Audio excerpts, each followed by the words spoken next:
本身真係唔識佢哋，即係冇同佢哋傾過偈。可唔可以寫歌或者唱兩個方向？應該《鄰家的你》係咪第一首係哪個？第三第三喎，咁第一首係邊個？唔好提嗰啲啦。唔該晒，唔該晒。係有出現啊你係我，唔好意思啊！啱啱喺呢個 office 穿越過嚟㗎。哦係啊，係啊，依家興穿越啊嘛。係咯，咁你唔好再穿翻過去啦。我唔穿㗎啦，啊，直情辭職啦嗰份工。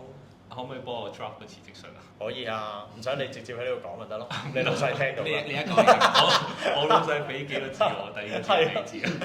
係啊。點啊喂？冇啊！我穿越過嚟，梗係想帶阿占你穿越翻去以前啦。好。係啦，穿越翻去以前可能喺你夾 band 嘅年代啦，有冇一刻咧收到一個好似年輕小説家咁樣嘅鼓勵，又或者勸勉，令到你繼續堅持你做嘅事情咧？有啊，嗰個勸勉就係唔好再夾咯。唔好再夾啊！係啊。咁你點樣回應啊？繼續夾落去咯，咁繼續堅持先得㗎嘛。你當時冇即係俾人睇死啊嘛。有冇一巴升落去啊？冇啊，其實我覺得係需要呢啲嘅啲 band 係，即係要撳到佢去最底，即係無論係真係人哋撳你，或者你自己嗰啲遭遇咧係令到你跌到落最低嗰下，你先可以片翻上去。即係一定要有經歷先係樂隊咯。呢啲你唔明㗎啦，有咁你問咩啫？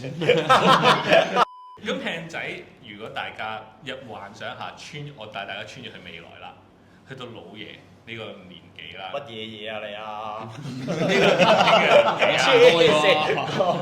即係去到老爺呢個講到我70歲咁樣，我136歲而家，係啦，去到呢個年時間啦，如果見到一啲傻豬仔喺度迷途嘅時候，大家又會想俾一啲點樣嘅勉勵佢哋咧？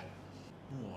迷途係必經階段嚟嘅，要自己 figure out。係啊，即係反而有人幫你，你講下未必聽。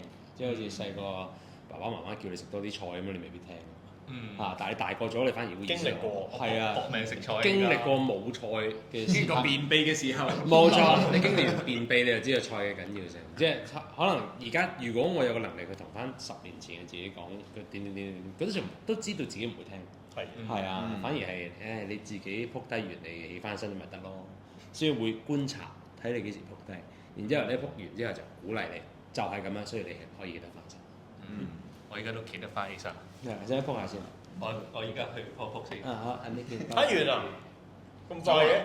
喂，仲有好多嘢未講喎。我哋講住先。都剪唔到先。